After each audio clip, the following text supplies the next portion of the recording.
Jangan.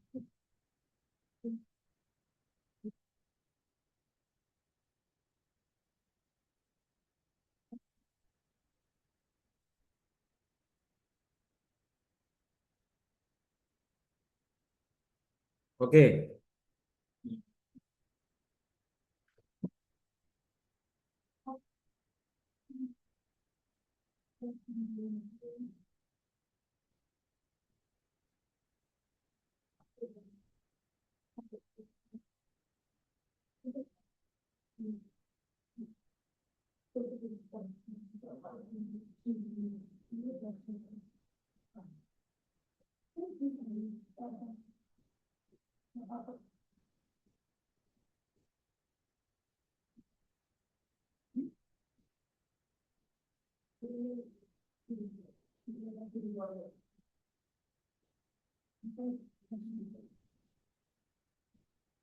Kemarin kita bahas ini ya, wisata di Bali itu Panglipuran itu yang kemarin dekat dengan budaya, sosialnya masyarakat Bali, sama di daerah mana? Nihiwatu, Sumba itu ya. Itu. Lah, ini teman-teman ini eh,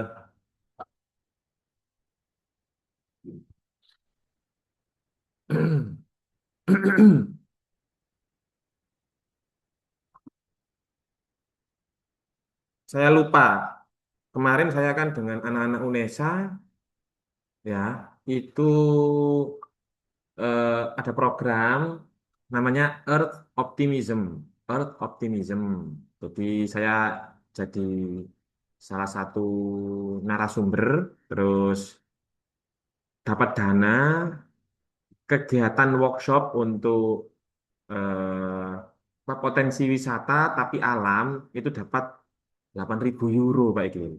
8.000 euro per program, tapi nanti dibagi sama timnya Pak Iklil, teman-teman dosen UNESA. Hanya sekedar membuat video, outputnya anak-anak itu loh, buat video untuk potensi wisata di daerahnya. Itu kemarin saya lupa, saya nggak ngomong. Kalau teman-teman kan hibah dari pemerintah untuk pariwisata ada ya. Tapi kalau di luar negeri yang non-government organization, NGO yang luar negeri malah lebih besar. Pokoknya ada hubungannya dengan lingkungan. Begitu. Saya kasih tahu itu aja. Kalau Indonesia kan 100 jutaan. Ini kalau luar itu 160 juta. Jadi ini bisa jadi eh, solusi teman-teman untuk kalau mau jadi konten kreator atau influencer tapi yang ini gitu kan, yang ada dananya. Oke, hari ini kita bahas isu strategis pariwisata berkelanjutan. Isu-isu strategis. Bagaimana cara melihat di daerah tersebut itu ada apa potensi untuk menjadi wisata yang baik gitu ya. Apa sih caranya melihatnya? Belum terlihat, tapi apa terlihat? Sebelum saya kasih materi, kira-kira ada yang berpendapat caranya melihat desa ini punya potensi wisata itu ya apa caranya? Kira-kira kalau kalau kemarin nih Hiwa tuh kan dia tuh kan sosial budaya ya, jadi petani pun dapat dapat ini imbasnya karena ada pariwisata di Sumba itu. Jadi eh, di Bali juga sama, resort ada Bali hotel gitu ya. Nah, kalau nggak mengindahkan sosial budaya, jadi kayak Ulirang sama Arjuna kemarin yang mau dibuat resort ya di lereng apa daerah Welirang, Arjuna Welirang. Tapi ada penolakan akhirnya kan dari masyarakat karena sosial masyarakatnya belum bisa di ini, belum dilibatkan, tidak dilibatkan. Jadi sama-sama sustainable itu perlu hubungan budaya, sosial budaya masyarakat tersebut. Lah, kira-kira sekarang, itu kan kemarin ya, kamu melihat di Mojokerto, di desamu sendiri misalnya, atau desa yang potensial di pegunungan atau di eh, desa kamu misalkan dekatnya sungai misalkan. Apa yang jadi ide eh, kalau punya ide jadi potensi wisata apa ini gitu, kira-kira? Yang dibutuhkan masyarakat seperti apa kira-kira biar orang itu ke situ gitu. Ya, ada yang mau berpendapat? Nggak apa-apa.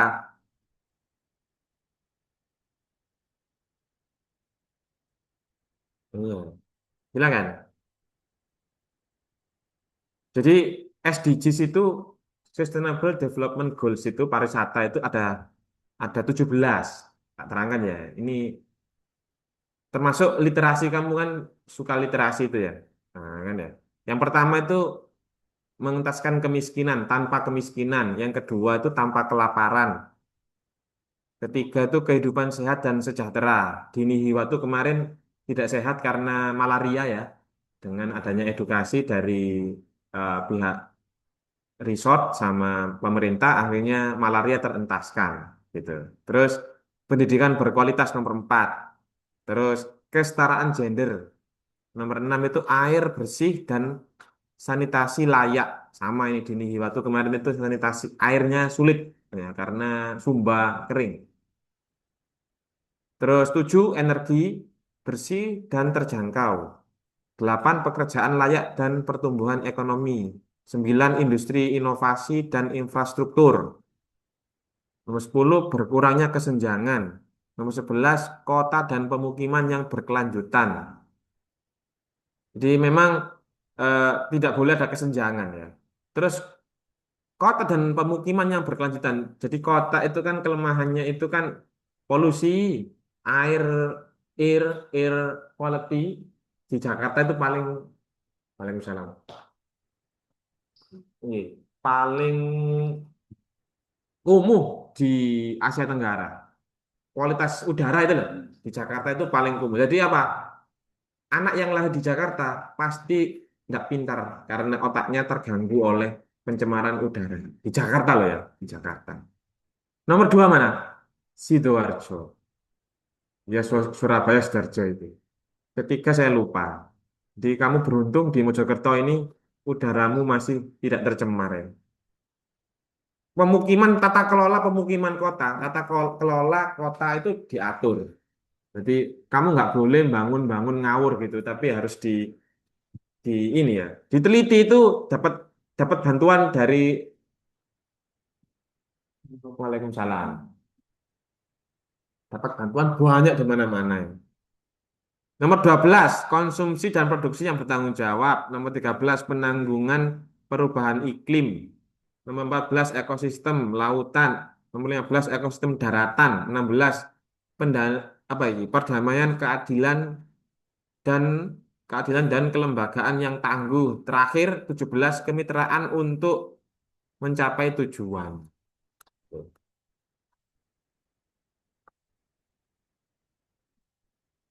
Jadi ada 17 itu yang ingin saya lihat. SDGs itu menjadi penopang ini ya, sektor pariwisata di Indonesia. Prinsipnya ya 17 itu. Tujuan pembangunan berkelanjutan itu loh. Itu 17 SDGs itu. Yang mempionerkan ya sebenarnya dunia tapi diadaptasi oleh Bappenas. Kamu kalau buka Bappenas sama peraturan presiden itu dari eranya Pak Jokowi sudah ditandatangani ya. Perpresnya nomor 59 tahun 2017. Saya mau ini ya, kamu punya wacana potensi wisata apa yang ada di desamu itu dari wacana kacamata SDGs ini. Ada yang berpendapat? Ayo, silakan. Contoh, desa yang sering hujan itu desa desa daerah pegunungan itu ya. Atau yang paling kekeringan di daerah Yete sana atau Ndawar sana. Oh, Jawa subur, Pak. Sudah subur. Oh, Jawa subur, Pak. Oh, Oh, daerah Panggang Gresik itu, Pak. oh ya. Caranya ngelola desa yang gersang itu ya apa biar jadi wisata? Ayo. Hah? Training itu apaan? Oh, itu namanya training. Saya kok nggak tahu. Bisa biar bisa eksotis gitu ya. Hmm. Kenapa kok nggak ke pantai bule?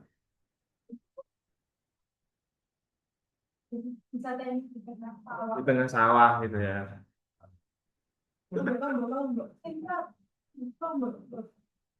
Oh iya iya. Oh iya. Daerah Lombok, Kolis. Iya, sekarang petani muda itu sistemnya drip, apa selang panjang hitam itu ya. Terus dripnya dihitung satu berapa detik, 1 menit itu berapa tetesan yang diteteskan, gitu. Diukur begitu, pakai alat gitu. Jadi Lombok ya, Lombok kan butuh air ya, Lis. Nah, itu sistemnya drip itu, ada yang gersang yang. Iya, memang ya, cuaca ini yang mempengaruhi ini ya, lingkungan ya, cuaca ini. Kalau gersang ini caranya gimana? Selain drip, apa? Duh, masuk ya, tanda hujan itu ya. Waduh, oh ya saya setuju itu. Dulu itu zamannya Pak Iqlil, kamu daerahnya Dodo, di Lebak, di Awang-Awang, pojok perempatan itu kan ada belakangnya, itu kan ada lapangan ya. Itu dulu itu waduk, tapi sekarang itu enggak fungsi. Itu. Dibuat parkir truk saya ini. Dulu itu sekarang loh jarang ada waduk. Masih ada hebat itu. Pengaruh ada, pengaruh. Pengaron di mana waduk? Oh iya. Oh, enggak itu dam itu waduk itu. Tambah lanjut bisa itu. Iya, dam. Itu pun berfungsi sampai sekarang. Ya, Nah, masuk itu dari wisata ya. Potensi cuan itu. Pak. Ada berapa? Mana itu?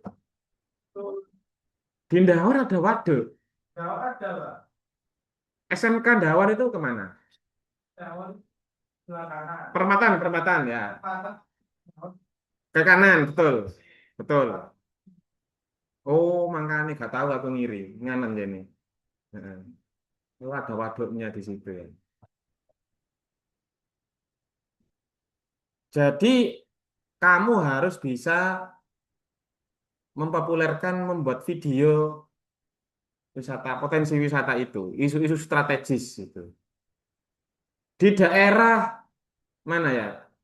Bangkalan atau daerah pesisir terutama. Iya kan? Itu kan mereka itu kan sulit untuk literasinya kan sulit ya. Mohon maaf ya. Tapi mereka punya kearifan lokal, barang lokal. Akhirnya apa? Mereka menanam apa? Tahu enggak? Di Bangkalan itu. Menanam ganja. Lihat. Menanam tembakau. Tembakau. Jadi gudang garam yang isinya bakau itu bukan garam itu di, dari mana? Dari Bangkalan. Betul, itu kan rajanya tembakau di Indonesia.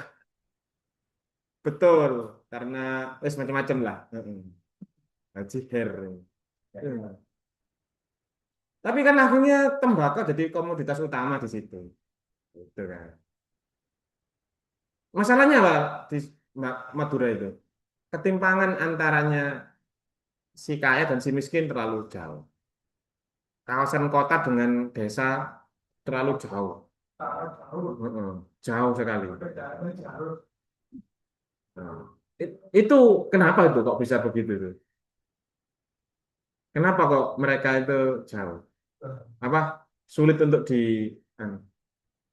Makanya wisata tidak akan bisa muncul di situ sukses dan akan selalu terbelakang itu gara-gara ini, gara-gara yang masalah ini. Di Ndawar sudah welcome. Iya. KKN saya tahun 2017, KKN di sana. Itu lihat mahasiswa itu ya apa ya? Kayak daerah tirikan gitu loh Ndawar itu. Padahal mereka itu welcome. Mm-mm. Ya Allah. Apa mindsetnya itu kayak kering ya, sampai sekarang itu saya itu sampean. Cari cari air sekarang kan sudah nggak sulit ya.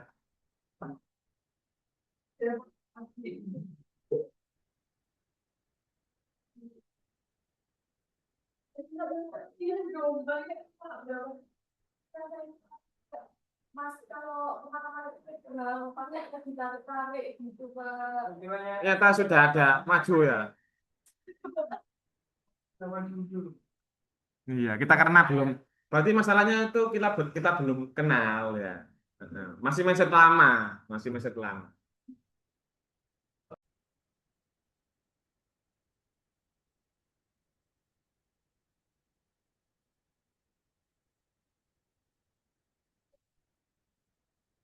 Sama ya.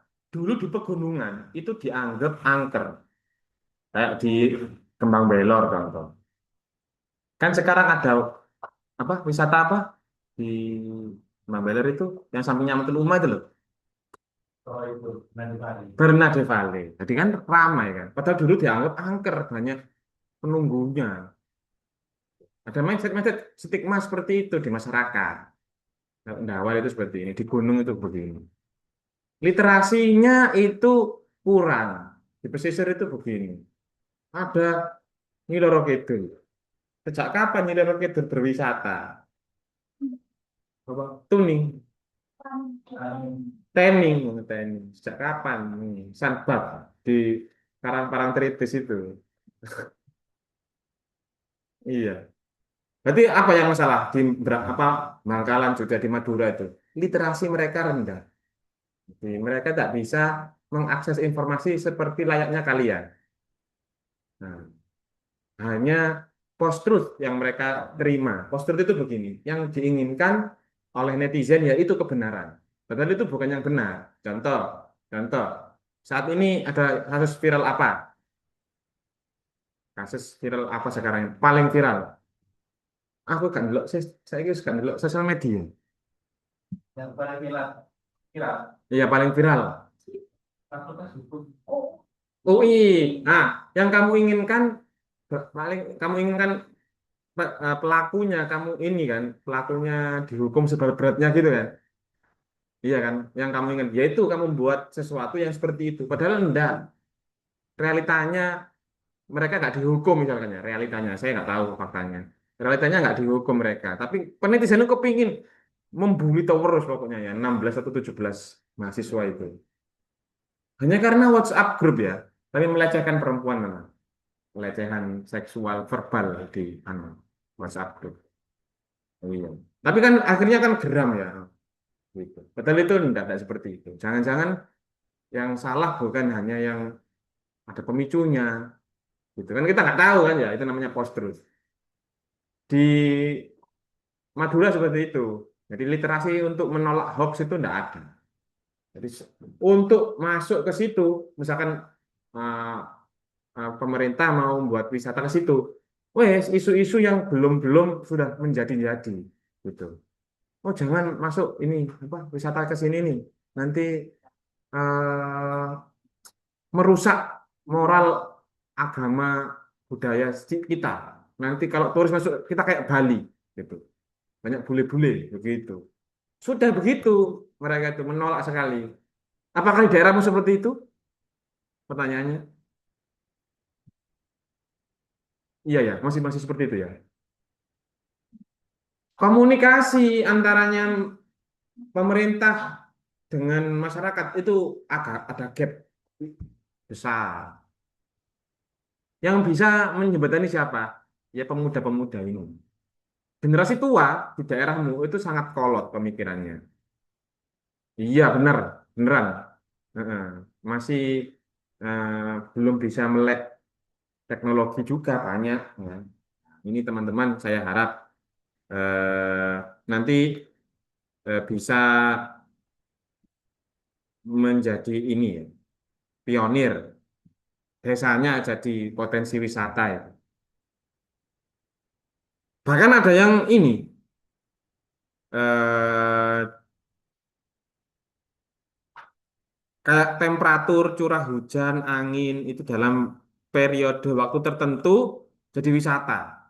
Kayak di Jepang itu kan eh, viralnya kalau kamu ke Jepang pas musim gugur. Tok. Yang lainnya ya nggak enak, musim dingin nggak enak. Musim panas tambah panas, kamu sampai lepas baju kamu. Maksudnya saking panasnya itu nggak kayak sampai libur sekolah itu di Jepang kalau musim panas, saking panasnya. Di Indonesia ini masih nggak begitu panas ketika musim panas. Kayak begini nih masih wajar. Hmm. Ketika musim gugur, nah, di Indawar, rumah mana Larissa, Larissa aja Larissa, Delanggu. Banyak banyak ini dah, mangga ya. Hmm. Iya, iya. Iya. Iya, di daerahnya Pak Ikil barang, di daerah siapa jenenge iki? Bagus barang. Benak sering orang nanam jeruk ya, untuk wisata jeruk ya, petik jeruk ya. Iya kan, po kecik itu barang Delanggu barang. Heeh. Itu apa kok moro-moro tidak viral sekarang? Alasannya? karena belum berbuah. Kalah. Jadi Karena lingkungan juga. karena begini, jeruk kamu harus memahami, memang lingkungan itu harus dipahami. Jeruk itu kan sensitif sebenarnya, Red. Ketika kamu metik jeruk, kalau ngawur, bahkan bawa virus, kita itu bawa virus, akhirnya nggak berbuah. Yang membuat masalah apa? Bukan iklim, ternyata, manusianya. Ngawur, nggak ada edukasi untuk metik jeruk, nggak steril, kita nggak steril, moro-moro metik gitu. Akhirnya, dan rasanya juga karena tidak di varietasnya nggak dijaga, misalkan pokoknya nanam ya, akhirnya jeruknya kecut, nggak manis gitu, nggak besar, nggak manis gitu. Padahal wilayah Gersang pun bisa jadi wisata sebenarnya. Kalau iklim atau curah hujan, temperatur itu di ini. Itu faktor eksternal ya. Ya begitu. Lah ini ada,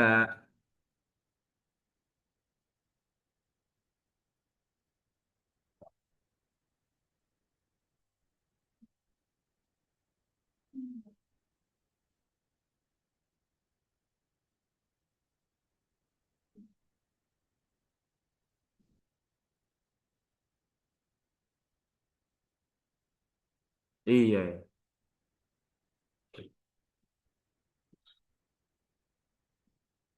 Di ini pulau di bibir pantai Miangas, Sulawesi Utara. Ada yang rumahnya Jakarta? Nggak ada ya. Coba kamu search ini Pantai Miangas, Sulawesi Utara. Pulau Miangas, Sulawesi Utara. Miangas, Sulawesi Utara. Pantai Miangas, Sulawesi Utara. Miangas. Pulau yang Ya, ada pulaunya juga. Pernah ke sana? belum. Alhamdulillah. Belum. Kemarin itu.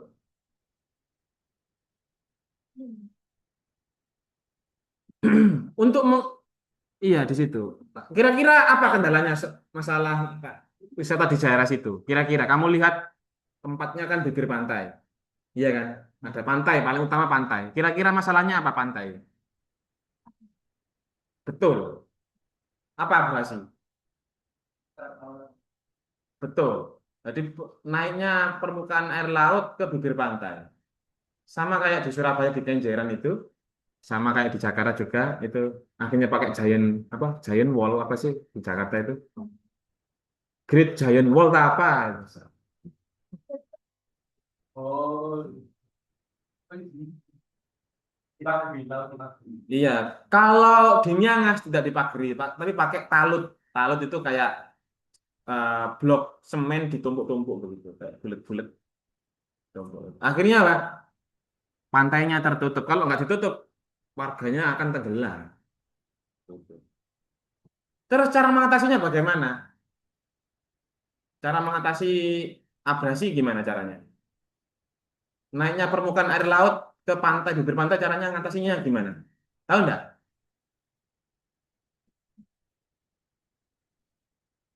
Enggak lah. Ada banyak cara. Ayo, masa nggak bisa berimajinasi? Oh, boleh menanam mangrove, boleh. Tapi nanti kan menutupi pemandangan mangrove. Kayak di Kenjeran itu kan ditanami mangrove. Tetap tenggelam. Coba ke Kenjeran yang tahu Dewi Kwan Im, kuil Dewi Kwan Im di Kenjeran tahu? Pernah masuk ke wiharanya. Nah, samping-sampingnya di situ kan mangrove semua dan sudah mulai tenggelam dan sekarang ditinggalkan Kenjeran itu. Padahal terkenal dulu itu zamannya Pak Eko. Tanami mangrove akhirnya pemandangan terpandang. Ngerti solusinya menurutnya Pak Iklil ya. Menurutnya Pak Iklil. Tapi pasti ditentang oleh warga pasti. Jadi misalkan ini ini pantai misalkan ya, pantainya. Di sini pantainya. Saya buat di sini tuh mengelilingi tuh cincin apa namanya? Cincin giok kaisar. Buat pantai baru bentuknya cincin seperti ini. Di sini ada resort begitu. Buat pantai baru, dibuat pantai buatan baru. Kayak di Dubai. Jadi bentuknya kayak ini. Iya, kayak bentuknya kayak apa sih? Pohon kurma ya. Pohon apa itu? Nah, itu. Itu paling mungkin digunakan. Jadi pembetulan apa sih? Revitalisasi pantai. Bukan ditutup seperti ini. Nah, enak kan dapat resort, ada resortnya kan. Wah, jadi keren itu Dubai itu. Mahal.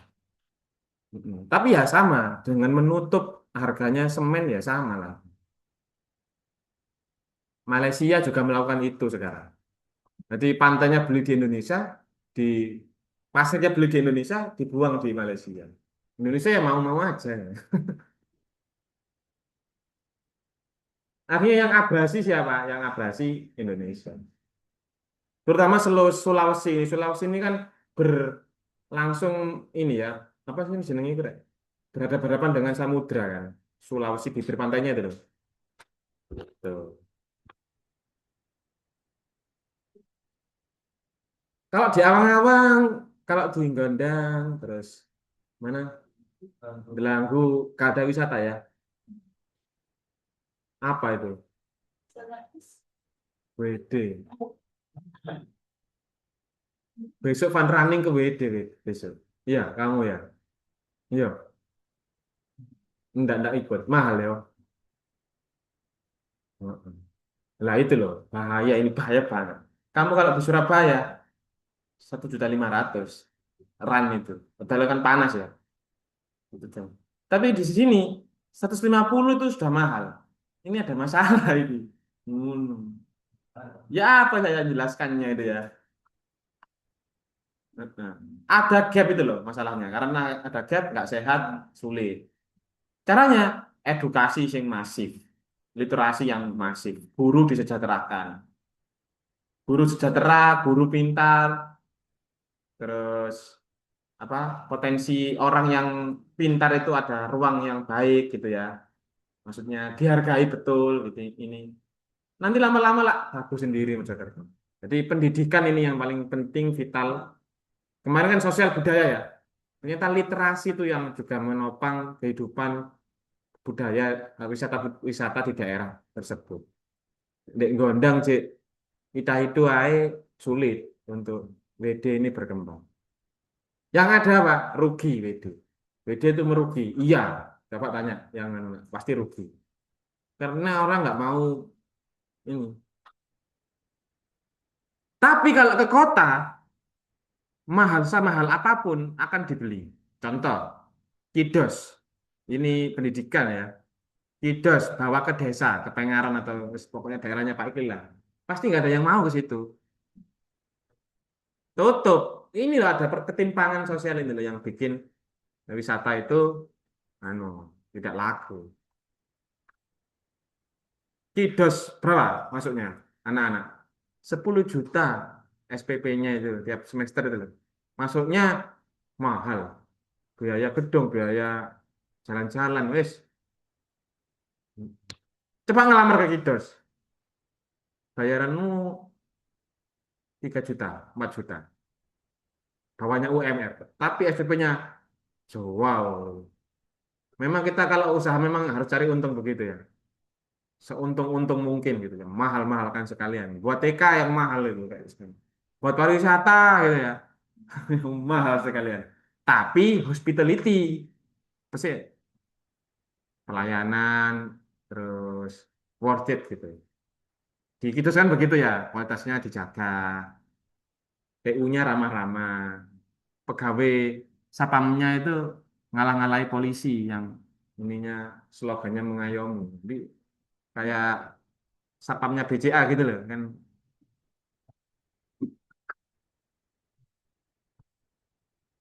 Iya, begitu ya.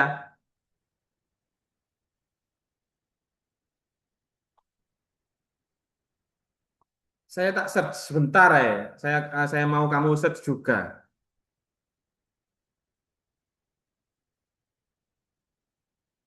Bentar ya.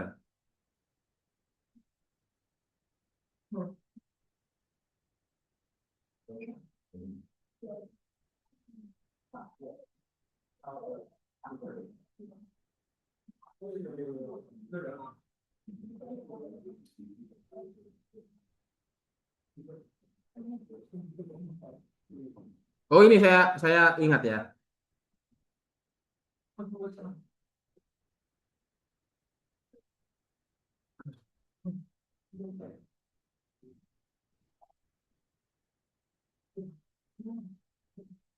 Orang yang meliput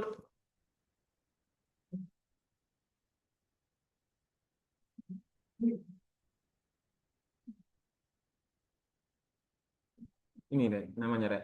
Coba search ya. Earth Journalism Network. Earth Journalism Network. Earth Journalism Network. Itu kamu hanya meliput ekologi, komunitas adat, biodiversity, meliput pokoknya di daerahnya itu yang masih terjaga lingkungannya apa gitu. Dapatlah kau uang 8.000 dolar. Gitu. Itu kalau diuangkan, euro, kalau diuangkan 160 juta, teman-teman.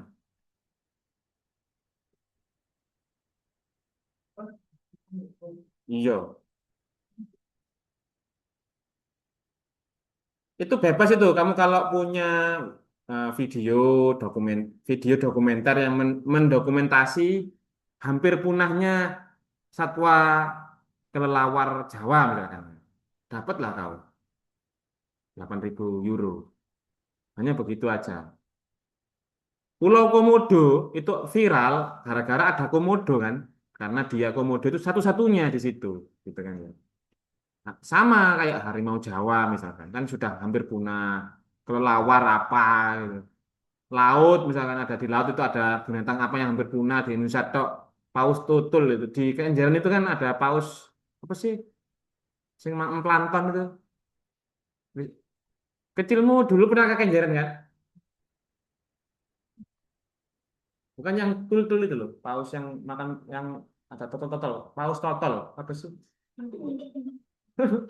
Apa sih jenenge lali aku. Pokoknya yang dia itu ramah dengan manusia. Paus di Kenjeran. Mati kamu kalau paus orca. Gimana?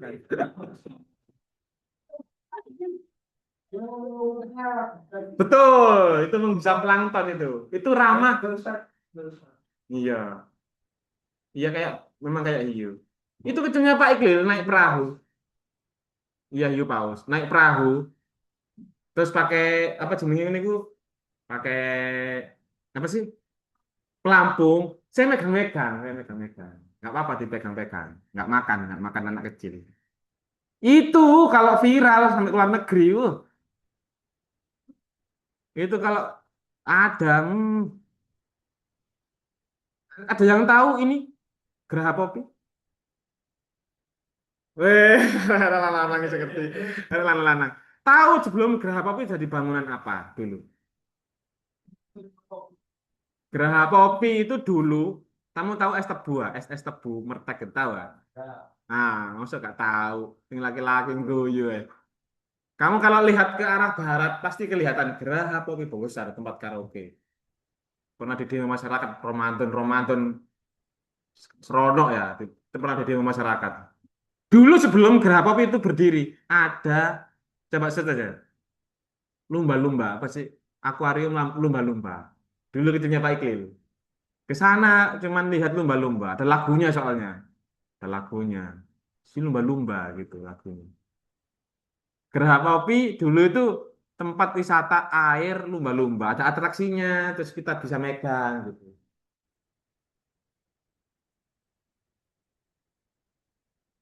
Orang sekarang tidak kreatif buat wisata pasti patirtaan gitu. Kurang melihat biodiversity, melihat apa potensi misalkan oh saya mau ada lumba-lumbanya gitu. Nggak mau kayak gitu tuh. Hanya ciri khas semuanya sama, patirtaan semua. Maksudnya air-air ya. Coba di air itu kamu kasih Arapaima satu gitu. Nanti tahu Arapaima? Bukan makan orang, yang Arapaima yang besar itu loh, yang besar. Cina. Apa wisata berenang dengan Arapaima misalkan. Ya mati kamu. Dengan Arapaima aja. Gitu saja loh, patirtaan akan hidup. Di daerahnya Pak Ikil kan ada kayak Putuk Kentongan gitu ya. Ya wisata kayak ini loh, ini loh yang belakangnya dealer Honda sama ini loh, mana sih? Terminal terminal sebelum terminal kan ada kayak gang kecil ke kanan ya. Sebelum terminal Mojokerto, tahu kan kamu? Ada gang kecil belok kanan.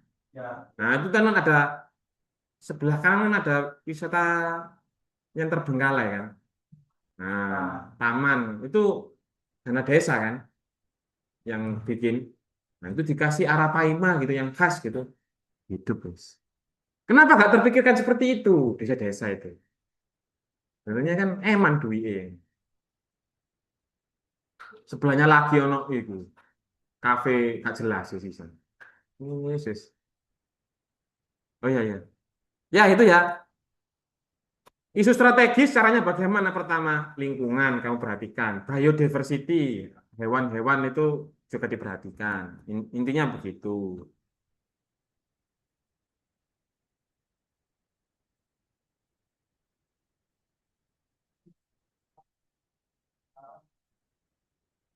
Konservasi lah, konservasi keanekaragaman hayati.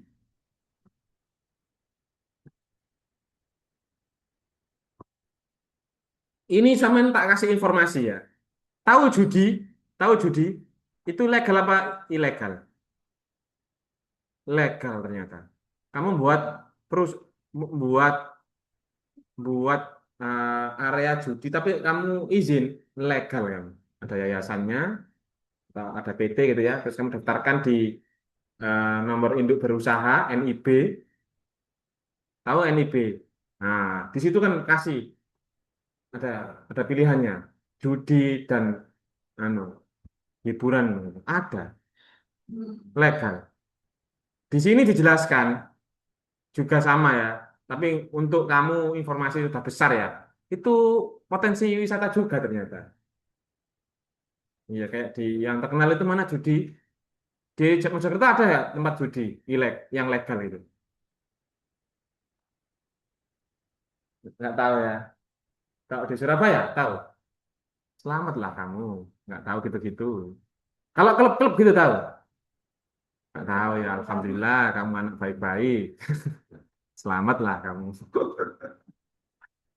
Hmm? Remaja. Oh, kamu remaja penuh. Remaja masjid. Bagus, bagus.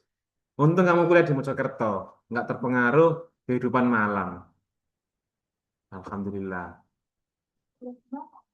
Wah, wah, wah. Tahu Hugos? Oh, nggak tahu. Selamatlah tahu.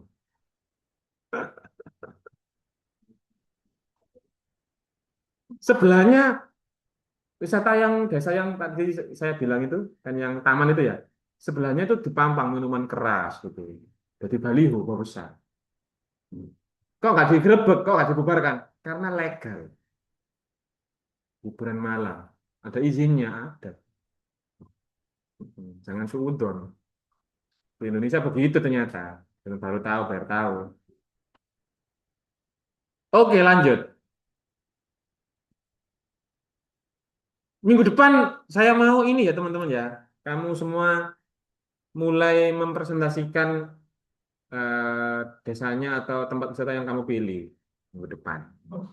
Dianalisis SWOT aja PPT dulu pelan-pelan. Di SWOT potensi desa, pariwisata desa di desanya, dianalisis SWOT, strength, kekuatannya apa, ancamannya apa, kelemahannya apa, opportunity-nya, kesempatannya apa, prospeknya apa ini. Gitu. Semakin banyak ide semakin bagus. Mumpung masih muda gitu ya, bisnis itu masih eh, terbuka lebar. Kalau nggak bisa izin-izin berusahanya ke Pak Ikil tak ajari. Tuh. NIB, SIUP, dan lain-lain lah. Yayasan juga nggak apa-apa, jangan PT dulu, pelan-pelan gitu loh. Wisata itu pasti potensial kok, masih potensial. Daripada jadi karyawan terus, mending kamu tabung pelan-pelan buat wisata, pelan-pelan. Gitu. Cari NGO gitu di daerah, cari apa namanya? CSR kalau istilahnya di sini itu CSR. Tahu CSR? Tahu? Coba search CSR. Kamu kalau nggak punya dana kan butuh CSR. Yang kamu tahu Presdir, terus apa itu? CEO gitu tok ya. Nggak semudah itu mereka itu jadi CEO, jadi apa? CSR, tahu CSR? Oh, fungsinya apa CSR? Ayo kita berdiskusi. Masuk. Ya, Corporate Social Responsibility. Masuk. Sudah mau pulang, tapi pulang mau mana sih? Oh iya jauh. Sana. Tahu CSR fungsinya apa? CSR itu di mana sih? Tahu CSR di mana tempatnya? Ada yang tahu? Tiap perusahaan kayak Ajinomoto, apa, Mertek itu punya CSR, Corporate Social Responsibility. Dia wajib ada tanggung jawab sosial, lingkungan gitu. Dana dari situ kamu lemparkan ke CSR di perusahaan. Nah, tanggung jawabnya mereka untuk membangun desanya. Misalkan dek tadi itu ya dek mana tuh dek apa eh di daerahnya Mertek itu di Lengkong ya itu alamnya kacau. Nah, kamu tembak itu. Di Dawar perusahaan kayu putih ya. Kelihatannya kan kayu putih Pak Iklil. Itu perusahaannya di mana sih? Pabriknya. Hah? Pang. Kupang. Jauh yo. Oh, Kupang sini Jedes. Astagfirullahaladzim. Itu mencemari lingkungan enggak?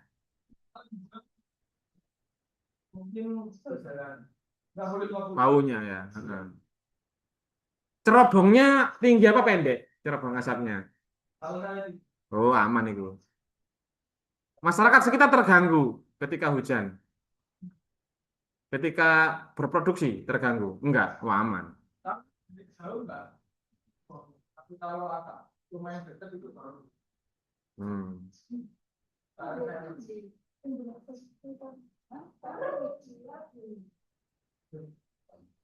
Kamu tahu Tower XL gitu ya. Itu 40 rumah sekitarnya dapat uang. Karena memang mengganggu kesehatan. Rumahmu dekat tower. tower kayak XL, bukan tower listrik, simpati gitu. Dulu paling dapat, soalnya di awang-awang itu loh, di awang-awang pojok TK itu TK, itu ono tower itu gede. Misalkan jatuh pun nanti bisa potensi ke rumahnya Pak Iqbal. Dulu, sekarang kan Pak Iqbal sudah pindah. Dapat uang, ngerti, lumayan, 40 juta per rumah. Sekali. Enak ya per bulan, lo nganggur aja Pak Iqbal kasih mulang.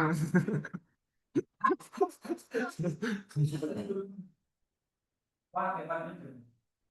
Dibangun tower lagi sama ada dua tower di situ. Dapat lagi Pak ini 60 juta karena tahunnya berbeda. Dulu tahun 2006. Loh, loh, loh, loh, loh, loh. Lah, itu namanya Pak. Uang dari mana? CSR, Corporate Social Responsibility. Biar tahu CSR. Uang-uang dari mana sih? Ya dari itu CSR itu. Itu ya. Huh, minggu depan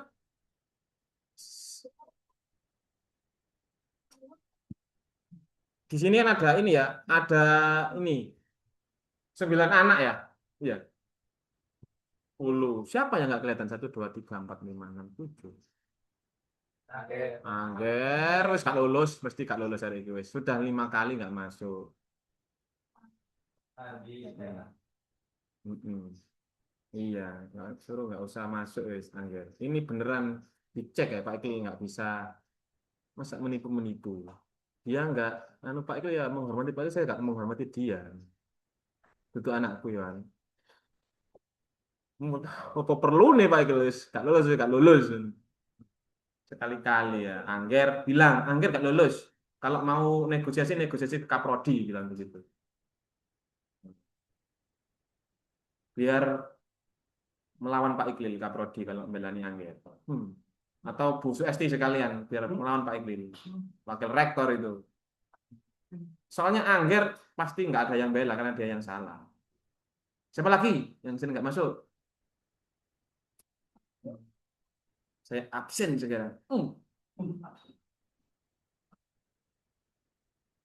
Gak apa telat, yang penting masuk kan masih menghormati ya, menghargai ya, saling menghargai lah.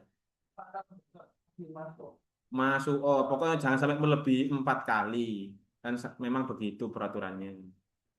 Jangan sampai melebihi 4 kali. Kalau di sini, Pak. Izin kan nggak masuk, bisa online, minta apa online. Tuh. Ini Pak Iqbal online ini. Minggu depan presentasi PPT SWOT daerahnya masing-masing. Semuanya ngumpulkan, tak kasih drive-nya. Minggu depan ya, semuanya nanti terserah lah duluan siapa, semuanya ya. Intinya Pak, SWOT potensi wisata daerah masing-masing supaya kamu paham daerahnya itu masalahnya apa sih, terus potensinya yang akan kamu bisa ini apa sih? Namanya Pak Ikil itu loh, Rek. Hanya dengan wisata air, dia tuh hanya destinasi wisata air, sukses. Jalan-jalan, travel writer, gunanya Pak Ikil kan menulis-menulis gitu ya. Yang yang pesertanya orang tua-tua yang kena Alzheimer. Dia menulis sembuh. Itu. Kemarin Pak Ikil ke GM, ketemu orangnya digratisi. Maksudnya pesertanya yang Alzheimer gratis. Loh, Pak Iqlil gitu. Apa tahu nih? Gratis lah. Dengan hanya wisata menulis Alzheimer kan lupa-lupa gitu ya. Dia jalan-jalan, terus ditulis pengalamannya itu jadi buku sembuh Alzheimernya. Gitu. Pesertanya tua-tua, umur 60, 70 begitu. Biaya apa? Nyewa, awalnya itu nggak punya mobil, nyewa mobil rental gitu. Lama-lama dapat mobil sendiri. 3,5 juta sekali travel itu loh. 3,5 juta. Padahal per orang itu. Satu mobil bisa 4 orang yang dibawa. 3,5 juta kali 4. Berapa? 3 kali 4 berapa? 12. Sisanya mungkin buat bensin sama buat sopir ya. Dia hanya menyediakan tempat wisata sama cara menulis yang baik gitu aja. Itu di internet banyak itu karena mereka nggak tahu internet umur 60 ya jadi kamu yang nerangkan. Jadi deh gitu. Diterbitkan ke siapa? Ke Pak Iqbal. Kan Pak Iqbal punya penerbitan. Diterbitkan satu buku itu ya 750. Kalau di ada yang 550 dapat 3 cetak, 550 dapat cetak, 550 dapat 3 cetakan. Kan lumayan. Sisanya untuk kamu jajan 10 juta lah, terus bersih total bersih itu 10 juta lah. Ya, sama makan-makannya gitu ya mungkin ya. Kalau tiap minggu 10 juta kan lumayan. 10 juta kali 4 misalkan. 40 juta setahun dapat mobil kamu. Semudah itu bisnis itu. Semudah itu. Semudah itu. Kamu tahu ke warung kopi gitu? Tahu enggak? Pasti ada, pasti ada ini kan? Mesti ada yang nawari kamu kan? Entah itu rokok, entah itu bank kredit, iya kan? Kalau kamu hobi, nah, rokok, ya, terus kredit, apalagi parfum, iya kan? Kalau kamu anu ngafe gitu, apalagi, wifi ditawar-tawar masih bisa kan? Yang Internet Republik gitu ya, oh iya. Tester gitu ya, jajan. Mm-mm. Kamu anggap cemilan itu tidak menghasilkan? Menghasilkan cuan teman-teman. Tahu nastar harganya berapa satu kecepok itu? Nastar berapa? Hah? Satu cepok? Nah, satu mas. Kasih lempar ke pabrik yang karyanya 4.000. Kalian 4.000 buat parcel Ramadan kemarin. Wah, beli berangkat haji kamu, Alfi. Bayangkan, 100.000 kali 4.000 karyawan, satu parcel. Biasanya kan dikasih 3 sampai 4 parcel kan ya. Nastar ya. Kali 4, terus kali kan 4.000. Karyawannya 4.000 misalnya kan. Satu pabrik kamu lolos. Hmm, berangkat haji kamu, Alfi. Ke Ngoro kan banyak pabrik. Atau ke Jatilan banyak pabrik. Berapa karyawannya? 4.000 ke atas. Masuk karyawan mana? Dikasih nafar satu, kan tidak mungkin kan? 3 mungkin minimal lah. 4 lah parcel. Mm-mm. Berapa dapat?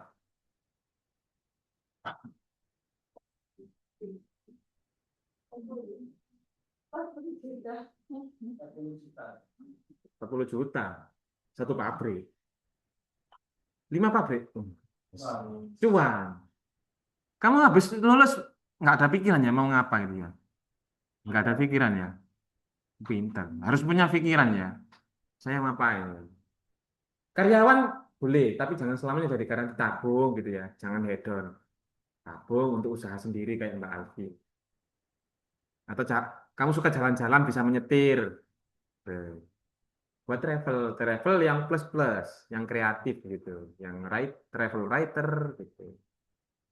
Hmm. Mbak Nur lagi pikiran liar teman kan ini. Ses, ses, ses. Ses, ses, ses, ses.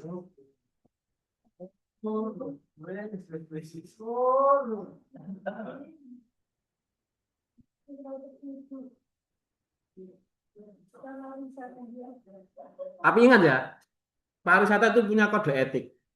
Tahu kode etiknya seorang pariwisata yang harus dipegang. Satu, apa?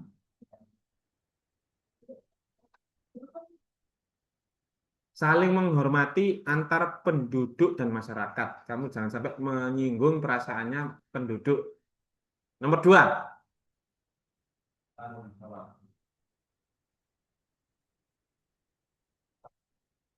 apa ini? Kok aneh ini?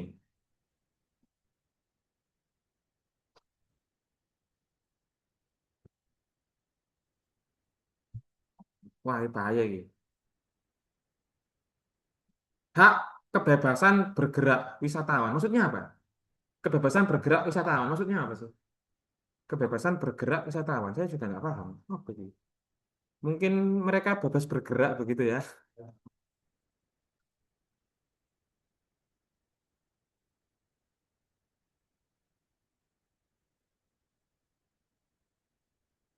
Ya, intinya pokoknya sama kayak customer lah. Nggak boleh dikekang-kekang gitu ya. Hmm.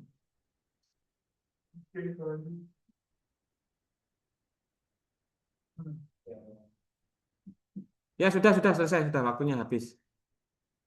Alhamdulillah ya. Kamu telat sedikit, saya juga. Ini telat sedikit. Jangan pulang dulu.